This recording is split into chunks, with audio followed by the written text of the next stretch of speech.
Hey, Cardinals fans, welcome to another episode of the Redbird Rundown.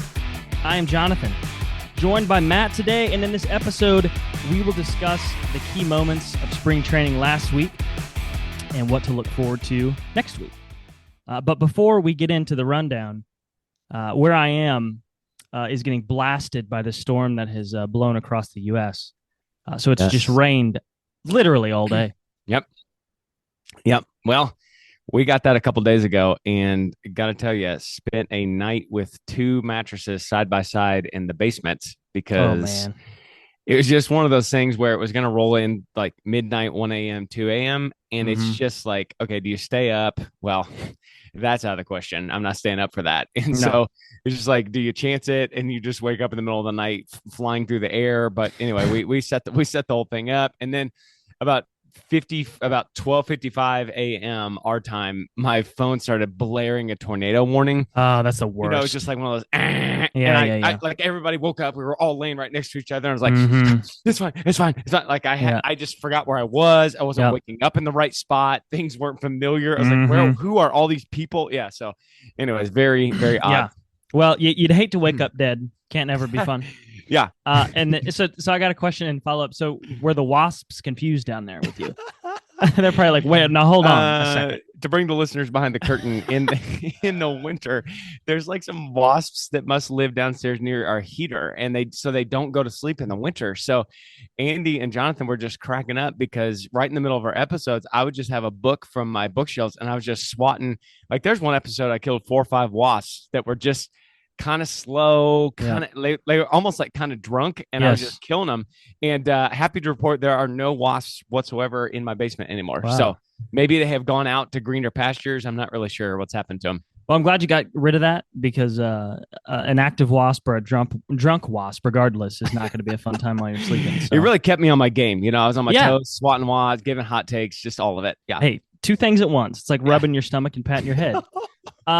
So listener, do not do that if you're driving right now. Just don't do that'll be the end. Yeah, don't do that. So rain, go away. That's where I'm feeling right now. It's like super pouring. But anyway, we will get into spring training. Speaking of spring and rain and all that good stuff. Last week we walked you through a lot of what happened last week. We went from offense to defense to pitching to possible like roster construction type of stuff. So we're going to do that again. I have it categorized down again, likes and don't likes, until we come up with a more cool way of saying that. Do we think the listeners are waiting for the third voice to come in here? You know what? That's a great stopping point here. Andy is not with us today because he's sick. Oh man. We got the text this morning, up all night puking. So we're all remote from each other, but I just, we don't want that. That should have been our first not like, was Andy sick. Yes. Not like. Yeah, that was our not to get into this at all, but vomiting is just everything about it. Not like, it feels like it's the end is coming for you, and that's it. Yeah, it's I mean, of all things that you can have happen to you, honestly, I think throwing up is got to be the top couple. It's really bad. I don't even know. You could do a Mount Rushmore of horrible things that would happen to you. Maybe we should just tackle the end of the episode, and puking. And it's in the 4, right, for sure. Yeah, Mount Rushmore's got to be, the diarrhea's up there 100%. Nobody wants that. I'm just thinking about the carving for this monument now on the side of the mountain and what they look like. Whoever's getting that assignment is gonna have to be real good at carving some stone. Anyway, okay, back to, so Andy's gonna be missed this episode. So if you don't hear him, that is why. Everything is fine. He's coming back. He's gonna be recharged and better than ever. That's right. I can report. Not like Jordan Walker. He didn't step on a sprinkler head. That's true. It is germ warfare. Could be worse. Yeah. Okay, so we are going to go into our likes, and I have this broken up into offense, defense, and pitching. Okay. So we're going to run through the offense, and the first like that we have is Nolan Gorman, which, hey, shocker, he was in our don't like last week. Nolan, welcome to the party, sir. Yeah, welcome to the likes. Right. So in his game on March 9th, just specifically, he had 2 extra run, and then he has also, I mean, they've played many games since then, and he hasn't looked like completely helpless, but just that game specifically, and Gorman in general. Matt, what do you think? I like it. How about you? Yeah, I also for sure like it. I think Nolan Gorman, if we could get this out of him, the batting average is never going to look good. So if you're looking at him and you like, you're one of those people used to flipping over the back of a baseball card and you miss the days when guys would hit like 330 and stuff like that. I got news for you. NG, I don't know. Do I like NG there? NG. I don't know. I don't like it. Okay. All right. Gorm is never going to happen. So my like best picture for him is low average. If he can work some walks, get on base, and just when he makes contact, just bomb the ball. It's Kyle Schwarber, really. Yeah. And I don't know that he's ever going to have that eye. I'm not totally sure, but it's so good. He looks so good when he hits a double or hits a home run. Like, all these guys are swinging hard, but like his swing looks so good when he makes contact. He just doesn't make contact very much. That's exactly right about the Schwarber thing is he's hit or miss, feast or famine. Anytime you see a Phillies game, he's leading off and it's either in the third deck or he looks like a moron. Yes. There's no in between. Yes. Now, I did read something this week that John Denton, I guess, had interviewed him for MLB.com, and he said that in 2023 he was actively trying to elevate the ball. He led our team in home runs. Yes, I will never forget. Like if Gorman fizzles out, I'll never forget this stretch when he was the beginning of the year 23. We were out in Seattle. We had our West Coast trip early on, and he just carried us. He was a maniac. He was batting like 650. He looked amazing, and we thought, oh my heavens. Was like taking the right pitches and swinging at the right pitches, and everything was clicking for him. So then 2023 ends. He was a breakout year. We're like, holy cow, what do we have? 24, we all know. But he said that he had overcorrected his swing in 2024. Okay. That he was trying to find a little more power, and his swing just became an uppercut. Okay. And he had been studying Barry Bonds and swings like that, prolific power hitters. He even said A-Rod that they have a natural like uppercut to their swing. Sure. But they actively talked about, he's talking about swinging down on the ball. Okay. Yep. Which is interesting because you don't really think about that. You think, oh, he's trying to hit it into the ground. Well, no. And I quite like playing youth baseball growing up. I used to have coaches tell me to swing down on the ball. And I would need somebody to demonstrate that. I mean, sitting here now, I have a better idea of what they're talking about, but swing down on the ball, I was just like, what are you talking about? It's like, what are we going to try to develop Jordan Walker over there? Exactly. But you got to think probably from his perspective. Yeah. It's like a mental thing. Yes. And so if he's continuing to try to elevate the ball, and there's a lot of opinions on if guys are trying to hit for power too much or that kind of thing. And I hope, right, that Gorman has overcorrected too far in 2024, and in 2025 he can bring it back. He levels it out just a little bit because I agree with you. I don't expect him to be like a 280 hitter, 290 hitter. No, it's never going to do that. If he can bat if he was like a true like cleanup guy, and you were like, off better chance than not, he's going to do something here. Yeah. But regardless, I can't wait to see the entire year of him hitting. It may be rough at times. Yeah, it might be, right? You mentioned the Barry Bonds thing, and if our listeners haven't had an opportunity to tune into many spring training games, he's got a little bit of a bat waggle these days. That's true, actually. And so I don't know if he's picked that up from this study, or sometimes I think that's like a timing mechanism for the guys. And that is something with Gorman.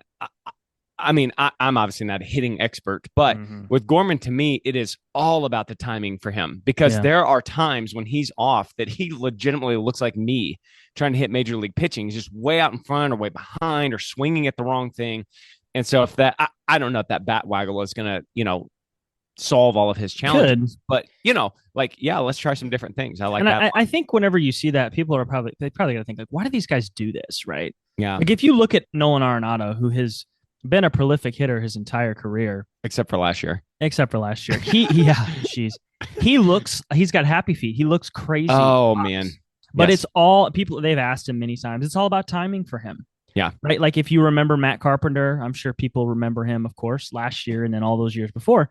Right, he would do kind of that sit his bat on his shoulder. Yep. It's lean all back, this stuff they do. In. Yes. It's all timing. And so hopefully they can find something. I feel like it's like diet or exercise. There are like 7,000 different, programs that you can use. And really, the key to that kind of stuff is just whatever works for you, you do it. And I'm just thinking right now of some extreme examples, like Craig Counsell was corkscrewed up into the craziest thing I've ever seen.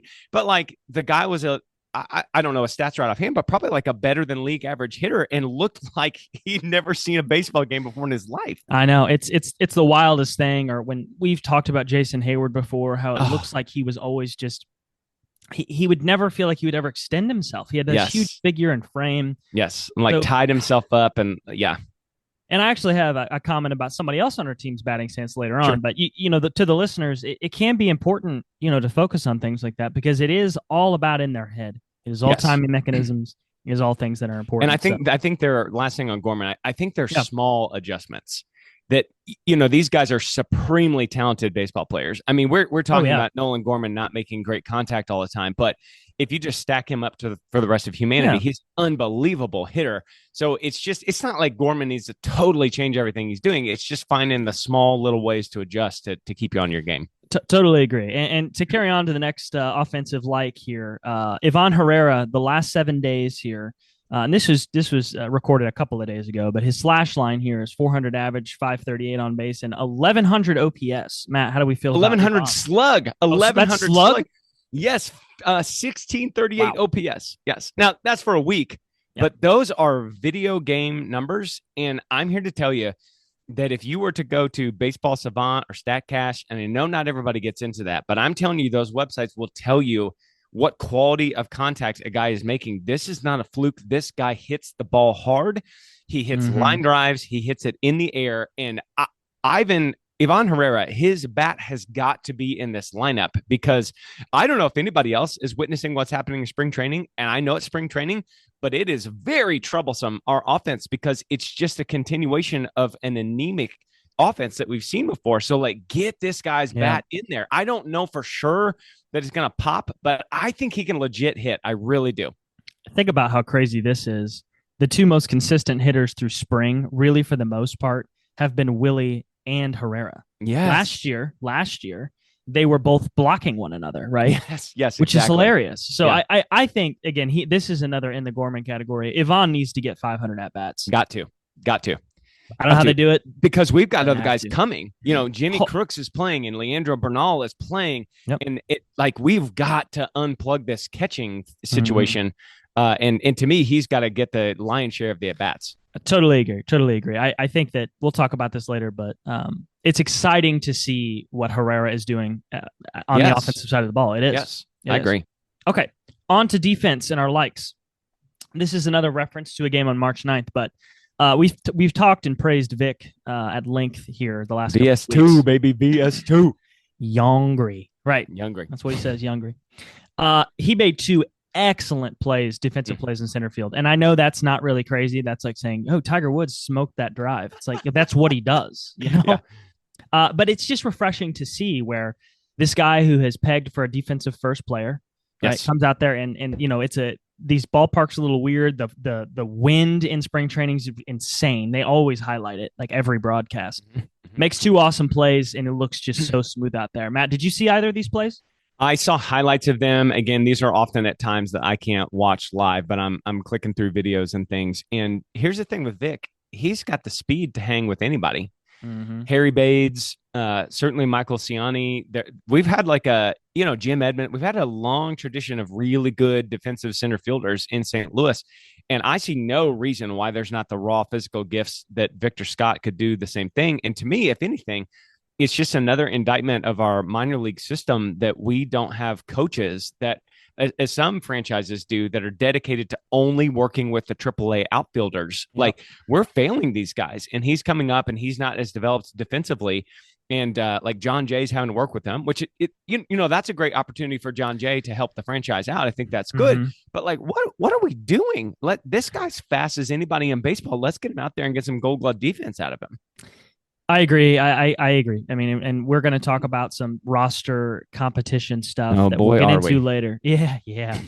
But excited to see that Vic is meeting the bar defensively. Yes. And he hasn't regressed. And because that was a knock on him, is that his first step is slow and yada, yada, yada. Yes. So it was really nice to see that. I will say, too, he's cool. He's cooled off at the plate, but that's because he was basically like a nuclear reactor at the plate. So, I think he's just kind of normalized and come down to earth some. But something I liked from his last week offensively is he's drawn 3 walks. And again, we've made this point in this podcast, and I think we'll keep making it. If Victor Scott is walking, that is different than a walk for almost anybody else in baseball, because he's going to be on second base a couple pitches later. Could agree more. He does not look overmatched. That's something I've noticed. And you can tell whenever guys start drawing more walks. That's where, and this is a different guy, but JJ Weatherholt, he looked a lot older than what he was, because he was taking walk after walk. Those are guys that are comfortable in their own skin, right? So, all right, last player in the defensive section here. Matt alluded to him a second ago. Bernal, our catching prospect, young guy. We signed him when he was super young. He was in the Dominican League. He's kind of making his way through. I caught him towards the end of the game because he's been reassigned to the minor league camp at this point. But he gunned down a runner like in the 8th inning, and it was one of those things where it wasn't like Yachty like, because Yachty had a weird his whole thing was just smooth, but Bernal, it was just an absolute rifle down there, fluid motion, gunned him out, and I got to thinking like, man, he's legit. He looks legit too, right? He's big. He comes up the next inning, and this is offensive related, but he got a home run robbed from him. Looked really good, but man, it's like we have catchers falling out of our freaking ears right now. But this speaks to, and this is something we're going to get to, we jam ourselves up so bad, hanging on to guys for too long, not making a choice soon enough, not clearing a path soon enough. And I'm here to tell you, we have got to know what's going on with Ivan Herrera, because like, A, maybe he's the catcher of the future and ready to go. But B, if he's not, we have guys come. We haven't even talked about Jimmy Crooks, who is ahead of Bernal in the prospect pipeline. Like the catching is a very strong in the St. Louis Cardinals system. And so this is great. This guy's like 4th or 5th on the depth chart of catchers, and he's looking good in a spring training game. Yeah, I agree. And you raise an interesting point about us always having log jams. I would love to talk to a fan of another team, like, a higher end team here that's always trying to compete. Do you have this same problem? Like, do you see, like, you talk about these log jams. Do we see that in other teams? Is it because we don't give these guys enough runway? Is it because we're afraid to trade them? It's like we just hang on and hang on and hang on, and the asset turns into a liability. I wonder if these biggest, most successful teams, is the difference is the Cardinals' top end talent cannot cover for the development of, you know what I mean? It's like the Dodgers, they play James Outman, and it doesn't really matter what he does. They're going to win anyway. And so that's kind of their development system, is they're just so good that they cover for it. And I just wonder if that's where we've gotten ourselves in the last 10 years or so, is just not having that top end, especially offensive talent, to cover up. And we bring a guy up, and then we got to send Colton Wong back down because Matheny won't play him because we have no offense. Like we've seen that story over and over and over and over again with the Cardinals, and it's got to stop with Herrera. It's like, if you don't produce right away, yes, what have you done for me lately? And that's just speaks to a team who has always been trying to win every single year. And I respect it, but it has killed our player development, as you can tell. So it has. It's exciting to see Bernal, somebody that you don't get to see a lot. So, okay, we're going to move on to pitching, and we're going to talk about just such an interesting guy here, Michael. Yes. He has looked solid in every outing. He has looked solid in every outing. He has gone out there and I mean, made it impossible for Marmol, I would think, at some point to look at him and be like, you'll be the first guy up from AAA. I would want him in the rotation. If I'm Marmol, I want him there. And I'll let you weigh in here in a second, but I'll tell you, the thing that really speaks to how much I like him and just his comfort level is he hasn't walked a single batter this entire spring.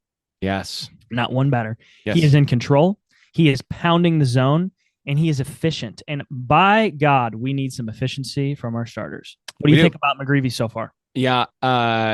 Gets a lot of ground balls. He's not going to be a high strikeout guy. So that's like, to me, that's kind of the difference between you're like a starter in the major leagues and you're like an elite Paul Skeens kind of talent. It's just like blowing people away. You strike out guys. And so there's no batted ball luck. They just go and sit back down, and you've kind of taken care of so much of the game just yourself. So McGreevy's not going to do that. But to your point about like contact and walks and things like that, if this guy's in control and he's getting ground balls, and we do have Wynn and Arenado on that left side of the defense, we're going to get a lot of outs with McGreevy that way. I do have to kind of laugh at McGreevy though, because he looks like he's 8 years old. Oh, it's so funny. Dude, I hope listeners follow the NBA enough to know that like Nikola Jokic is maybe the best basketball player on the planet, and just could not look further from it. Like he plays a game and his arms just start to get like his skin gets splotchy and he just does not look like a basketball player. Honestly, Michael McGreevy looks like a kid that should be in one of my classes as a freshman at the high school. He just is so young looking, and it's just so funny to me. I know. And, every time I see Nikola Jokic, which you guys need to look him up, he's a center on the Denver Nuggets. If you don't know who he is, he looks like when you're playing grade school basketball, like Ayuka has this center. Ayuka comes in. That's a good And it's like, how old is this kid? Yeah.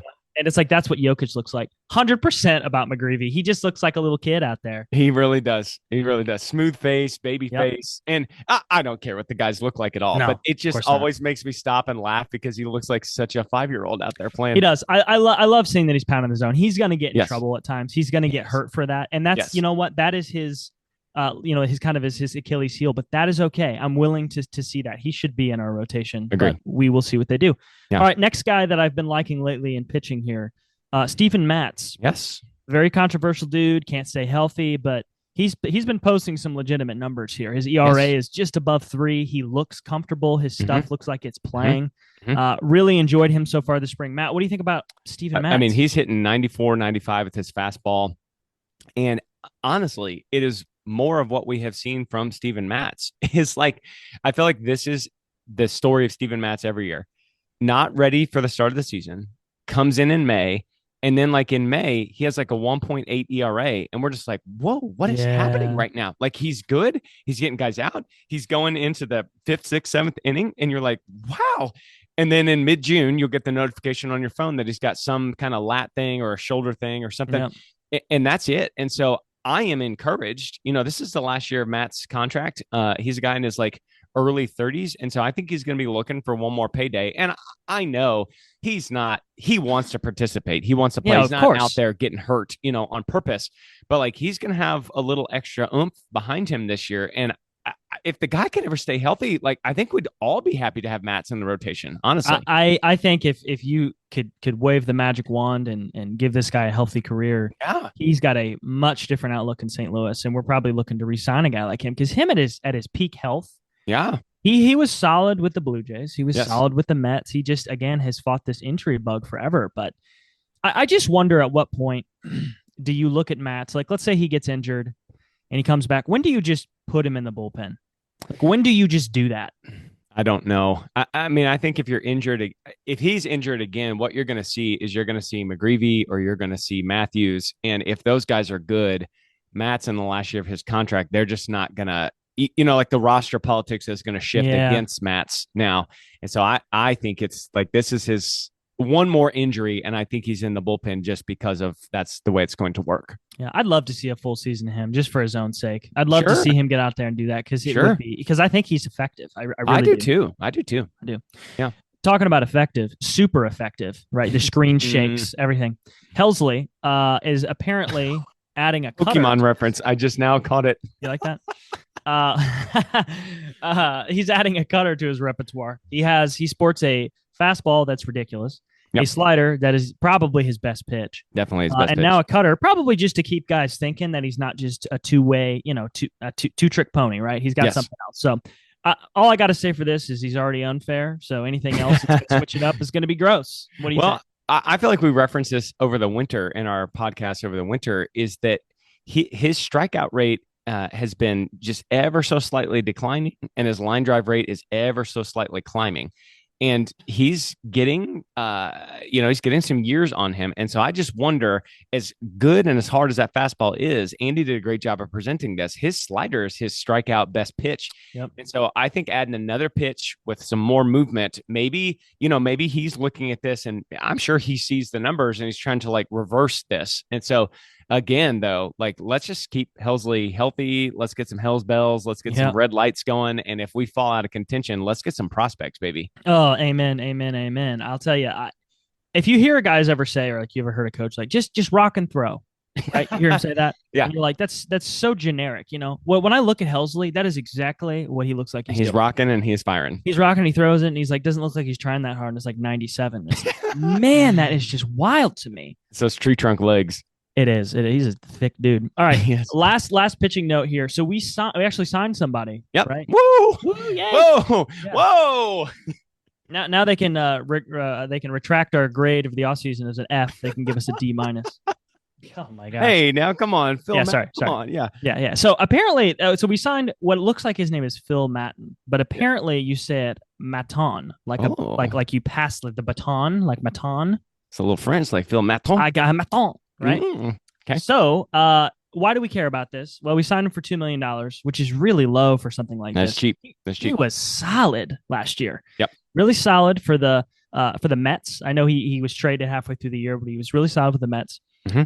Looks like he's going to be kind of that veteran out there to help all the other young guys, so it's not on Helsley. That's basically what they've said. They don't want Ryan out there trying to coach everybody and help them out while he's got to focus on the ninth and all the pressure of that. And I looked at his pitching repertoire on Fangraph. Yeah, and he throws a ton of curveballs. Okay. His stuff plus, which for anybody listening, it's like WRC plus. It's basically just a way for pitchers to you take their spin rate, their velocity, their movement, and it just averages it out. And it's a little 100 is the baseline, and he's a little over 100. So he's better than average, but he's going to get a lot of ground balls, a lot of contact, and that's exactly what we do, right? Yes. So Matt, what do you think about Mr. Maton? I like it. I think this is not going to somehow like revolutionize our bullpen. And I do think what this means is one of these younger guys goes into Memphis and waits. But I'm okay with that as far as the bullpen is concerned, because to me, the only reason, well, not the only reason, but one of the honestly key contributors to us having a winning record last year was our bullpen. And if our bullpen is not somewhere near, I just cannot see us putting a huge number of runs on the board. We're going to need that again. And so it's okay with me to throw $2 million at this. And listen, if Maton is done, then it's $2 million and you just bring Graceffo up and you go from there. But I think it's this is a good investment, stabilizing force, get a veteran. He's effective. It's one of these guys, the Rays taught him to like throw more curveballs because that's your best pitch. And he took off, so I think this is good. I think the last point here on our friend here, Phil, he is going to benefit from pitching at Busch 80 games. Yes. He is. Yes. That's a big ballpark. Obviously he's going to hang a few and probably smoke the Big Mac sign, but hey, that's part of it. That's part of it. Hey, from Paducah, Kentucky, baby. So Isn't pretty much a local boy, Maton. Wow. Paducah. Wow. Yeah. When I think of Paducah, I think of French last names. Yes. I don't know about you. Absolutely. Yeah. For sure. Okay. Last section of likes. I have some miscellaneous ones here. Okay. First one, automatic balls and strikes, ABS. For those of you that have been watching the broadcast at all, they will have like the pitcher or the batter or the catcher will like tap his hat or his helmet, and that indicates like, hey, can we basically check that, right? Yeah. I think that was a strike. You thought it was a ball, whatever. It's been fantastic. They've done it in the minor leagues. I've seen it in person. It's very quick. It kind of adds another element to the game for the fans, because everybody's anticipating, is it a ball or a strike? It's been satisfying to watch too, from like just a viewership perspective on the couch, because you can see if it's a ball or a strike, from the little box that they draw. It was nice to see, like Sonny did it 2 times in the first inning against the Mets a couple games ago, and he won both of them. And you could tell he was like disgusted at the ump. And he's like, staring him down, like, do something about it. And then he calls it a strike. And you can just see like it's vindication, it's good to see. What do you think about that? No, I love it. It's quick. It's effective. It's like, maybe some listeners will be familiar with this. It's like, when they do it in tennis, and it's like that automated system, and it's, it comes up, it's like animated, but they do the same thing with the strike zone. It takes half a second and then it's a ball or a strike. Here's what I like the most about it is it kind of takes the catcher framing out of the game some. And it's nice when you have a catcher that's good at framing, but think about what that stat is. What that stat is the catcher's ability to fool the ump. That's not really baseball. No. Like, let's call balls and let's call strikes. And I think it's going to help guys like Donnie and Newt and things like that. But I have been loving this system. It is not a drag on the game. They have shortened these games so much. I think there's room for just a quick check, and I'm all in favor of this. I completely agree. Last miscellaneous like here is, so Jordan Walker came back from his injury yesterday, I believe. Yes. Watched a couple of his at-bats, and he is sporting a new batting stance since he has been hurt. Okay. It is like he's bending his knees. He's not waggling his bat that much. It's very like compact. Like he's almost like squatting a little bit. Okay. Before, if you remember, he's like, I think his front leg is out in the hole a little bit. Yes. So all that aside, like all the details, it's good because he's trying something else. Yes, I agree. He's trying something else, and I really like to see that because as it stands, he hasn't been super successful. So, hey, any changes, I'm good with. Well, we noted that on this podcast that there was some reporting that he's working on his legs in the batting stance and also with John Jay in the outfield, like staying within his legs. So again, these guys are elite performers, for all of humanity. And so we just find the small adjustments to get Jordan where he needs to go. The guy is still just pounding the ball in the spring, hits it so hard. And so all you need is just that one little adjustment. And I hate to invoke this name, but like he's Aaron Judge. I know. Remember, folks, he's 22. Let him give him 500 bats. If the guy bats 130 this year, just chill out. It's okay. You know what Aaron Judge was doing at 22 years old? Slamming ground balls hard into the ground in college. Yep. Working That's part-time what's happening. We've got to give Jordan Walker time. We have to. Yes, I couldn't agree more. Okay, now let's get into our don't likes. Uh-oh. So this first one, these first two are pretty mind-blowing to me. The roster competition stuff. Okay, so it came out this week from Katie Wood, who writes about the team. Yes. For The Athletic. Great work. If Great work. I haven't ever read her stuff. It's great. Yes. So Andre Palante, she said, is competing for a roster spot, which is nuts to me because she describes that Gray, Fetty, and Michaelis are locks. So then the ones that are competing are Matz, Palante, McGreevy, and Liberatore. Now, Liberatore is probably going to start in the bullpen. Mo sort of alluded to that. I heard some of his comments where he basically just said he's going to start out there. So these spots are going to be between, apparently, Palante, McGreevy, Matz. Matt, tell me, break this down. What do you feel about this? Break this down. I don't know who is making this decision, but this may be the worst thing I have heard about the Cardinals in the last 12 months. Andre Palante was jerked around all over the place and basically went to the front office and they said, you're going back down to Memphis. And he said, okay, well, I'm going to work on being a starter. Changed some of his things, added a pitch, and lo and behold, he becomes an effective starter in Memphis. We bring him up last year in 20 games. The guy had a 3.56 ERA as a starter in St. Louis. We're going to run Miles Michaelis out there who had a 5.5 ERA in his late 30s. That's the question. You're not going to run out a guy who was like a mid-threes ERA, figured out his own pitching stuff himself, and the organization was like, oh, well, this is so great. We lucked into it. Like Andre Palante needs to be in the rotation in Penn. I have no idea what we are doing.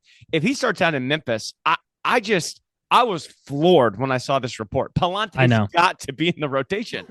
Palante was our second best pitcher all year. Yes, he was. Yes. He was the second best starter, and he was our best pitcher in the second half. Yes.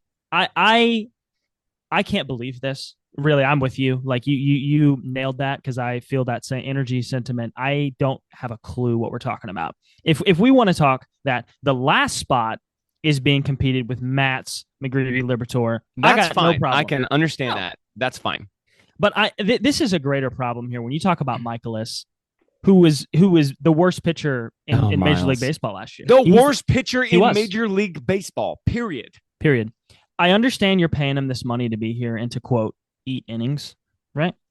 But to what point are we doing this? In my opinion, you just got to say, Miles, honestly, you've been great for us. Thanks, Lizard King. Enjoy your boat. We're going to pay you not to play. Like, I don't know why we flowers. He was an all-star twice. He was a good pitcher. It was a great signing. Absolutely. This contract extension has not worked. It's over. I'm tired of the cowboy hats. I'm tired of the quotes. I'm tired of the Miles Michaelis. Yep. I will root for him. He's on the Cardinals, but I'm tired of him being a rotation state. We're treating his name like it's Sonny Gray. It is completely and totally insane. And I don't get it at all. The guy had a mid-fives ERA. Yeah, he made 32 starts. Well, sure. After you give up 4 runs in the first 2 innings, and then you just come through and you eat some innings off the back of that, we've lost the game. Like, what are we doing? Palante gives us an opportunity to win games, and he's competing for a roster spot. So, like, are we doing the thing where we're letting the young – this isn't even like a young guy thing to me. This is just Andre Palante is one of our best pitchers, and he's competing for a roster spot. And I'm sitting in my basement right now talking about the Cardinals with my brother, and I can see this. How can they not see this? I I have no idea. I don't either. I have literally no idea why we're even talking about this. Nope. If I was, man, like, oh, Palante, we'll send you to the bullpen, we'll send you to this, I would. No! Oh my gosh, just. I'm not saying he's going to be an all-star. That's not what I'm getting but at. For goodness sake, right? He has shown it more than McGreevy has. He has shown it in the big leagues. He went down. He made the adjustments. We're supposed to be figuring out what we are with these young guys. Palante's making $750,000. Michaelis is making $18 million. It's just what a bad call. I'm sure Palante will be in the rotation, but just the fact that it was questioned made my head explode. Can I just ask you something? Oh, please. Okay, I'm sure you're familiar, and the listeners are familiar with the sunk cost fallacy. Yes. Okay. Where you feel like, you have to keep pouring money into something and that will make it better. Yes. Right. And it can happen from a variety of different use cases. This is exactly how I feel about Michaelis. It's exactly it. We're paying him $18 million. I guess we'll just run him out there. Yep. Okay, come on. It's one thing if it's Nolan Arenado and he had a bad year last year, but the guy's probably a Hall of Famer. Okay, he gets more of a leash. Michaelis has been really bad for 2 years in a row.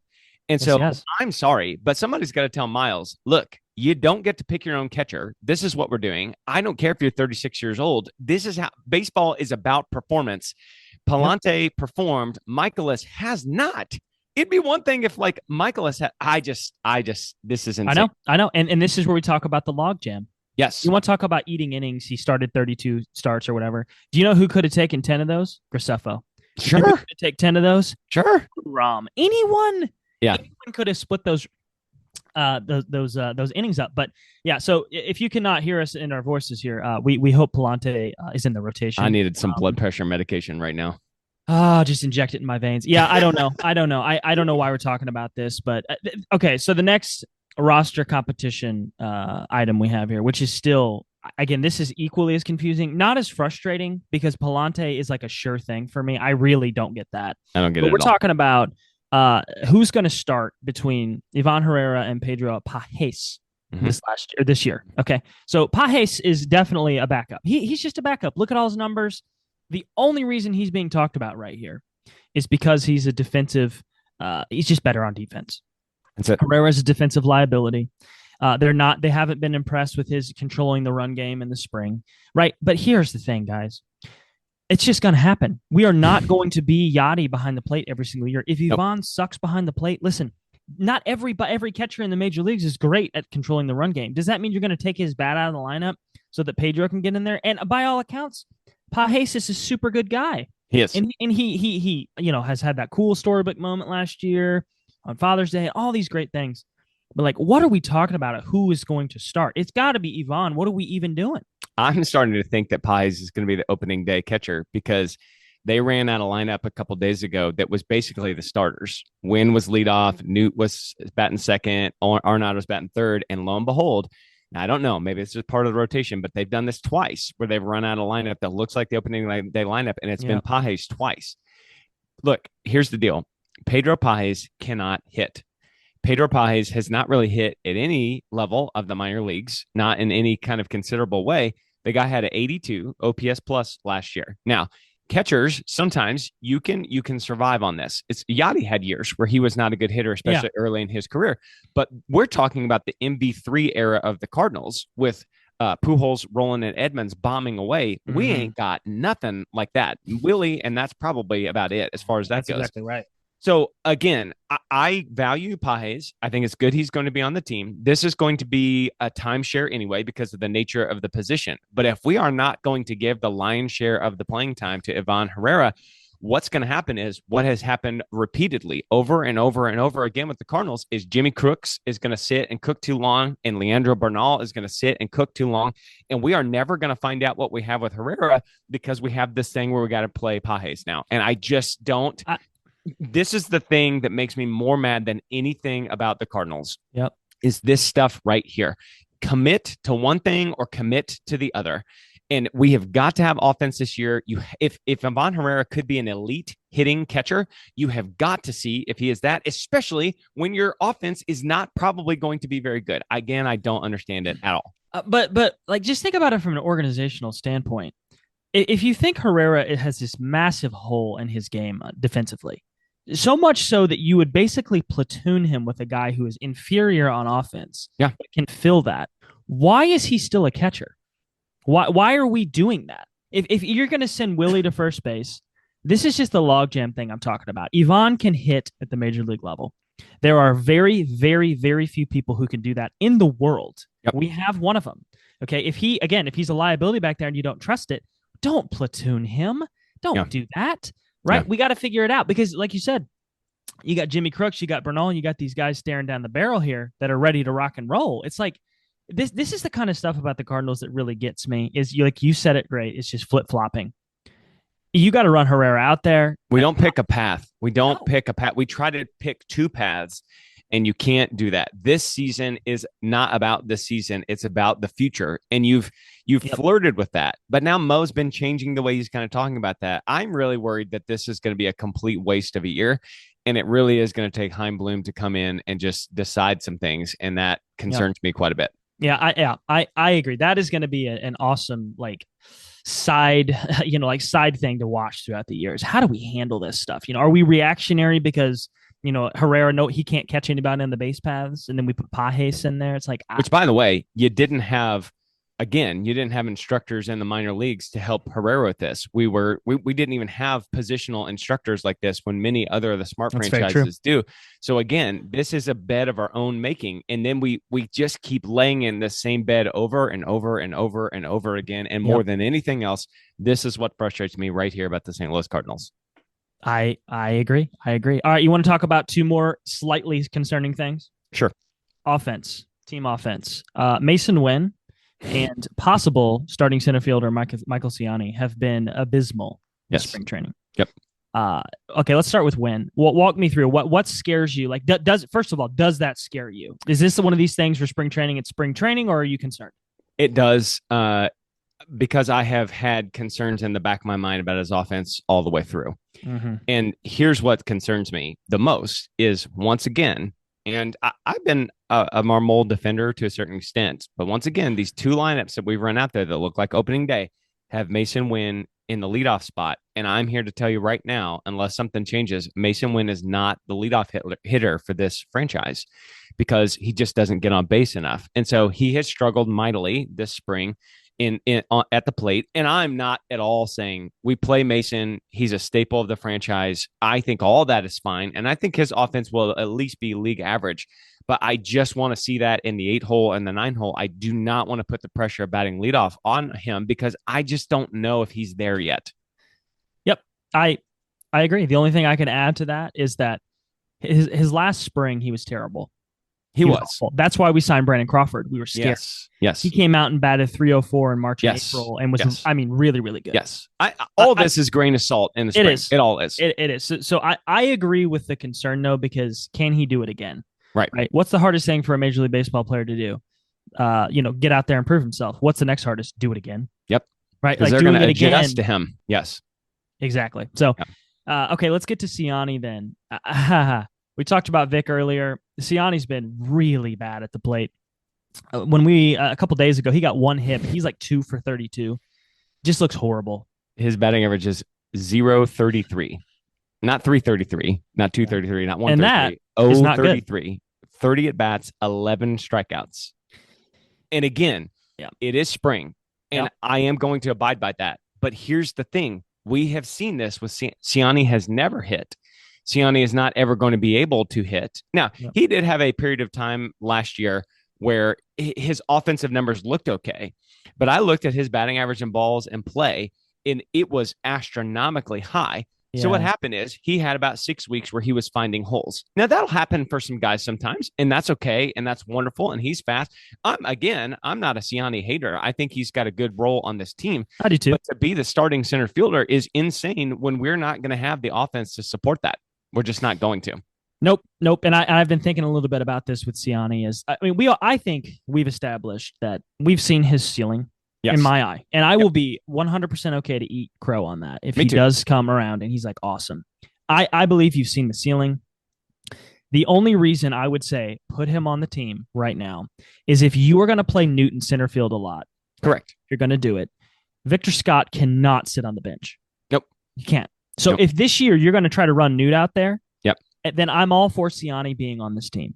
But if Siani's the starter, I mean, that is just like crazy. It is insane to me. Again, it's like we'll be rolling out there in game 4, and Michaelis is on the hill, Pai's behind the plate, and Siani's in center field. And I'm just going to look at the lineup, and I'll probably tweet something nasty to Katie Boo. I won't actually, but I'll have to take my anger out. I don't know. Maybe I should do it on my Cardinals podcast. I'm going to be angry about it if that's what we do.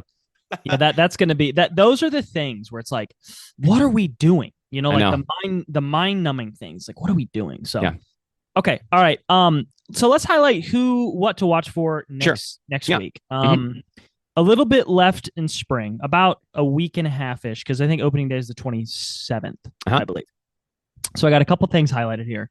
So the starting rotation competition, unfortunately, that we talked about above. I just wonder, like, who is going to start to get through these outings relatively easy? Yeah. Right. McGreevy has been the only one that I have seen so far that has really been able to get through his innings and look pretty effortless. Now, again, I know it's spring. It is spring. Sunny has been bad. Sunny has been cloudy. It's bad. Like, Sunny has been cloudy. And if you want an update, we were recording this on Sunday where he is just getting blown up by the Marlins, like 6 runs. It just doesn't look good. I'm willing to give, maybe I'm being hypocritical here, but I'm willing to give Sonny Gray the benefit of the doubt because he has clearly proven it and was our best pitcher no doubt. Last year, except when Palante came up and had better numbers than him, right? But I'm just like, okay, Sonny Gray, he's warming up. Either it's going to be okay in the regular season, or if he's not good, we are in deep trouble right off the bat because he's going to be our opening day starter, and he should be. That's just how that's going to go. So if you're watching some games next week, look to see, right? Like, you're going to see Matz, Michaelis, Palante, McGreevy, Sonny Gray, Fetty. You're going to see them go longer and longer and longer. Just see what happens in those later innings. See, because they're stretching themselves out. They are. That's something to watch for. Yep. Kind of an ancillary one to look at here is a new Cardinal you haven't seen before. Jose Barrero is his name.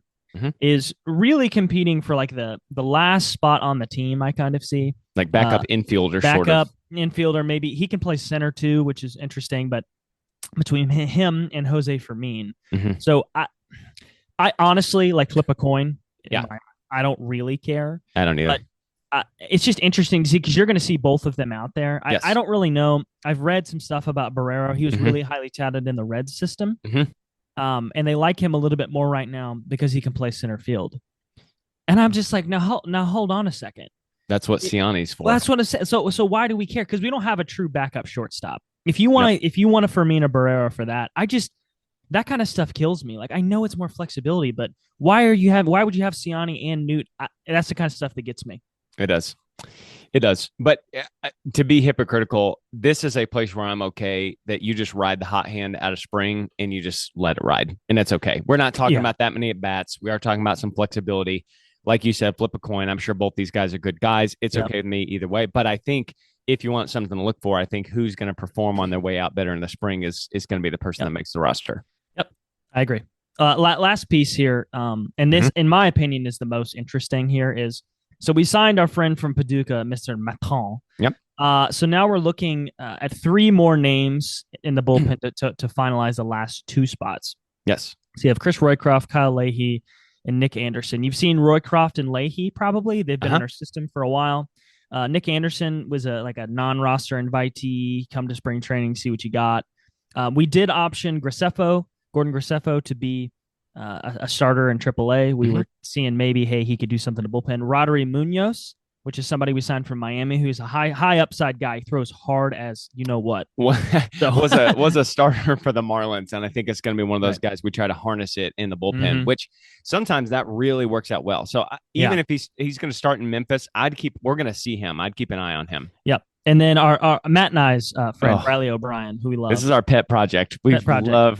Love Rob. Ever since we watched him in spring last year when he would throw a fastball and it would break like 27 inches towards the batter. I have no idea how you would ever touch any of the pitches he throws. Yeah, it's like, what are we doing? Now, okay, sad to say here, Riley has been optioned to Memphis. Yes. Okay. I would have picked Riley for the team, but anyway. Absolutely. Okay, so just watch that. So you got, again, Roycroft, Leahy, and Anderson. Yes. We're going to pick 2 of them. Yep. I honestly don't care personally who we pick between the 3 of them. I would think they're probably going to pick Anderson because they probably have a little bit more invested into him, like money-wise. But if he's bad, just release him and call these guys up. Yeah, that's what you do. Care either way? Nope, I do not. I think the bullpen, except for like the Helsleys and JoJo Romero's and Libby's of the world, I think it's just a constant grind, and you find the guys that pop and you go from there. And that I'm going to give Mo and Heim some credit on, because that seems to be their philosophy. That's exactly what I think we should do with the bullpen. I like it. Agreed. Okay. All right, guys. Well, there's a couple things to look forward to next week and the week after as we round out the roster and get ready for opening day at the end of March. So thanks for tuning in to this episode of the Redbird Rundown, your go-to source for all Cardinals news. Be sure to subscribe, rate, review the show to help us grow. Follow us on Twitter, Blue Sky, and Facebook for all the latest content. And, of course, keep your rally caps on, and let's go Cards. Riley O'Brien.